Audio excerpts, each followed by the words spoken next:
Donnie and Dolly. The team is supported by ableauctions.ca. Closing your business? We can help. That's what I'm talking about.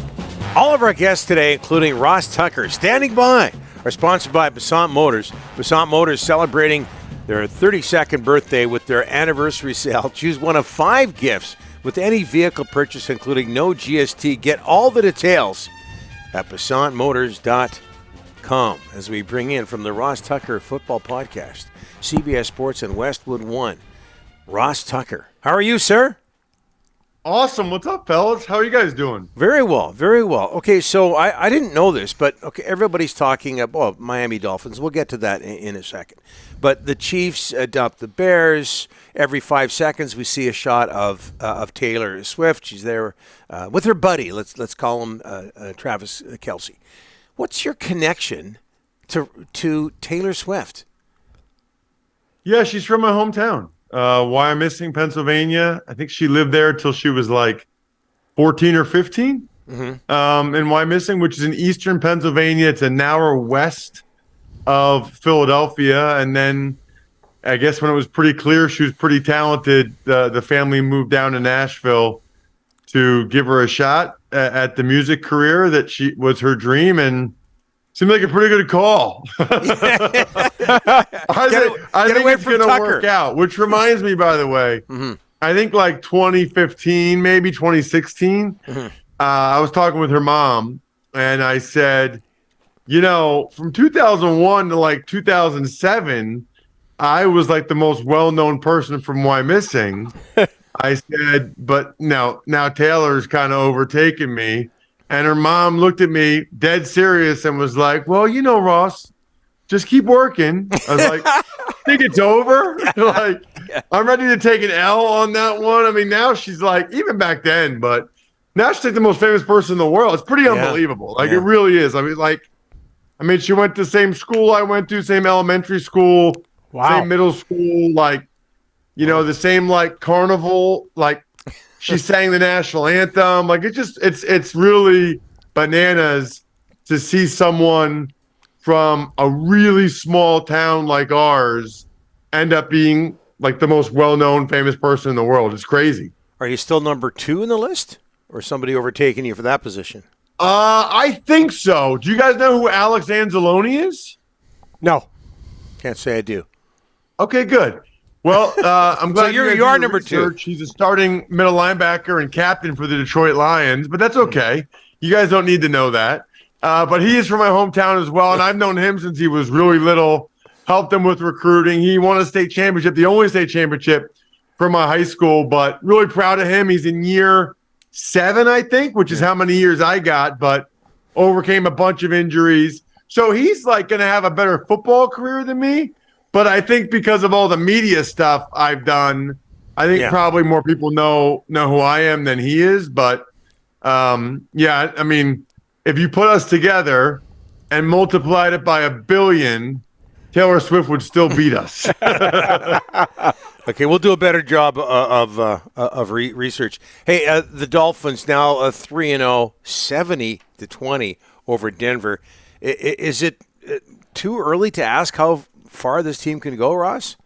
No, it's not. You know, I do my power rankings every Tuesday on the Ross Tucker Football Podcast, and man, it'll be tough between them and the Niners. Now we'll see what happens tonight, but it'll be tough to not put the Dolphins in first. I mean, I know the Niners are playing really well right now, but the Dolphins have won in a bunch of different ways, and they just kind of have that look. You know, they just kind of look like a team that we've seen these other years where it's like all of a sudden it's like the greatest show on turf or whatever. I mean, we need a nickname for the Dolphins, but right now they're like the greatest show on grass. That's not going to do it, Russ. That doesn't have much of not going to. You got to work on that. I would say Rick could come up with something better, but I don't think he can. No, I don't think I can. I cannot be in the same level tier as you, Ross. No way. Ever. Hey, Ross, the Seahawks win. There was one stat that stuck out, 8 false starts for the Panthers. That Seattle crowd was humming. The record is 11. by the Giants in 2:05. A lot of the Seahawks players went out of the way in postgame to thank the fans. Ross, how lucky are those players to have a crowd like in Seattle? Like that crowd is the 12s. Yeah, I want to get to that. First, though, Donnie, can you pronounce the word RECORD for me? REC? Record. Record, yeah. Or record. What did Rick just say? What did I say? I said the record and Record. Record. Come on, that's nitpicking. It's record. It's not record. It's a record. The Giants had the record. Is it a record or record? Is record how they say record in Canada? Only Rick. Ross. Hey, back in the day, Rick, like in the 70s when you were playing music, were you spinning records? Hey, Ross, I was a DJ once. I was a DJ. What were you spinning? Records. Oh, so now you're changing it. No, it's records. Come on. How can you change how you pronounce a word in 30 seconds? Let me say it again. The Giants had the record. Is that okay? No, it's record. What do you want? The word is record. Record. Is it record. ward? No, it's word. Record. Word. Okay.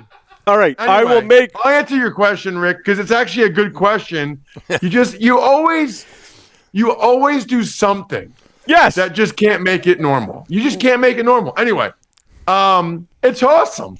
It would be amazing to play for Seattle. Although I only played there one time. I started at left guard for Buffalo in 2004. Maybe it was because we crushed the Seahawks that day, but it was not that loud. It was not that loud that day. The loudest outdoor place I ever played was Arrowhead, Kansas City, but we were also getting crushed, and it was a Sunday night game, so maybe that. But listen, noise is a huge advantage. Yeah. And not being able to have these snap count advantage. Look, everything in football, okay, is initial quickness. And if you know the snap count and the defense doesn't, you get that little jump on them. But if you have to do a silent count because it's so loud, you lose that little bit of snap count advantage, the initial quickness advantage. And that makes a big difference. Really big. That's why you see guys like trying to jump the count, offensive linemen and stuff. That little bit, it makes a big difference.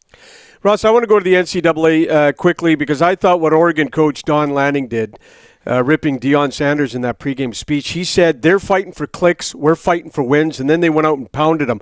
But did you have any issues with that speech? Where obviously it was targeted at Deion and him being as colorful he is, but what did you think of the speech by the Oregon coach? Thought it was awesome. Yeah. Thought it was awesome. Yeah. I mean, his job is to do to say whatever he can to get the boys fired up to go out there and win, right? Like he wants to get the guys going, and that's what he said, and it worked. They went out there and they kicked Deion Sanders and Colorado's butt. So I have no problem with what he said. I don't know why anybody would. Why is Deion allowed to say all the stuff he says? Yes. But then one other coach says this and people are like upset about it. I don't get it.